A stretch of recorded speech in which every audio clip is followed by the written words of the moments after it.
Hi everybody, this is Ryan Bush with Pacific Reiki. In this video, I wanted to talk a little about how to ring a bell.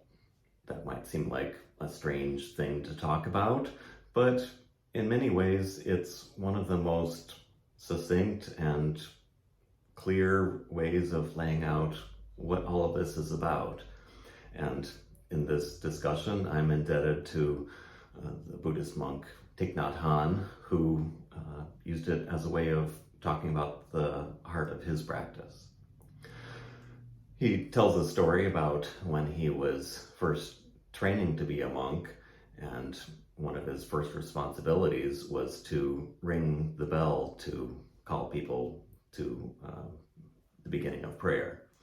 And the first way he thought about doing it is how pretty much anybody would normally think to do the process, which is you have a bell, you have something to hit it with, and you just go and hit it or strike the bell. However, the monks told him that there's another way to approach it at a deeper level, where instead of thinking about just hitting the bell, instead we're inviting the bell to ring. That might seem like a strange way to talk about it, but we can tell just by trying it out for ourselves what the difference is. We could try just hitting the bell once, and we would experience the just the sound of the bell ringing, and then we can try inviting the bell to ring and feel how that's different.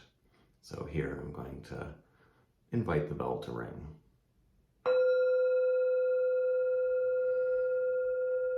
Just as when we're hitting the bell at a purely physical level, we might hear the exact same sound ringing out, but the difference is in our relationship with the bell and with the sound.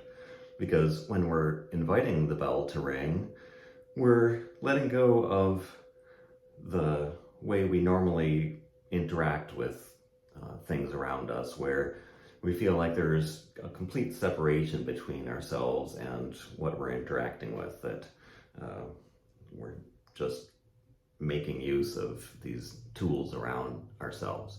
But if we're inviting the bell to ring, we're feeling more of a sense of relationship with it, with the bell, and we can have that same kind of relationship with everything around us.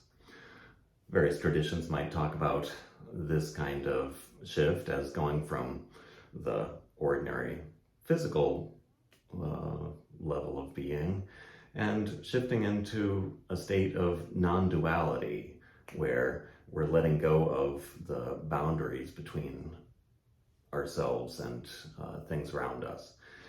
And from the perspective of physics, we know that everything isn't as solid and separate as it seems to be, that even the most solid seeming thing, like a bell or a table or our own heads or whatever, are actually made up of these, it's mostly made up of space, with all these electrons whirling around and these fields of energy, and there's a lot more interaction between ourselves and everything around us. So if we start to let go of the boundaries between ourselves and everything else, we feel not like just separate beings cut off from all the rest of existence. We feel a part of everything. And it's actually a really beautiful process to start making that shift. But I'd like to also point out that beyond those two different ways of approaching the process of ringing the bell, we can also take it a step deeper.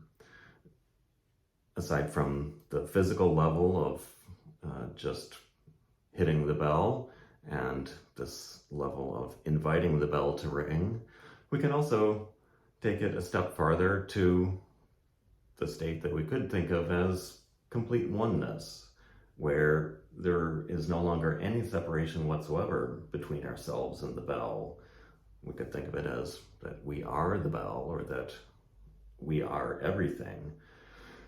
And it's a lot longer discussion to talk about those kinds of experiences of oneness and how contemplative traditions from all over the world and throughout human history have had these kinds of experiences.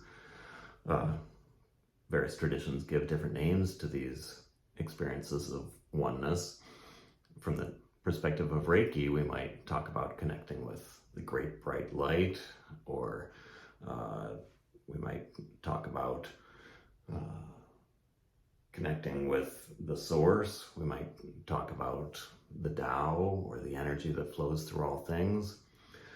Other traditions might talk in more overtly spiritual or religious terms about what this oneness is. We might talk about concepts like the tree of life, or from the perspective of science, we might call it the holographic universe, or the bulk, as it's called in string theory.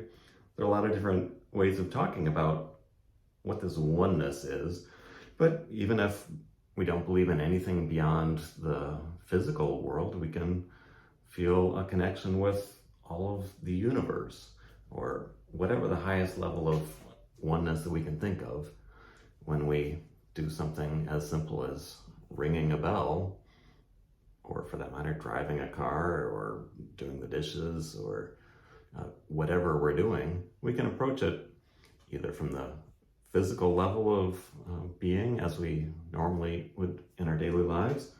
We can approach it from the perspective of non-duality, where we start to let go of the separateness between us and everything else.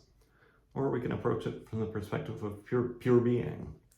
So regardless, there are many different ways to ring the bell. There's no one right way to ring a bell, because there are valid reasons for approaching things at any level of being. But those are a few thoughts about how we can ring a bell. If anyone has any thoughts or questions, please let me know. Peace, love, and blessings.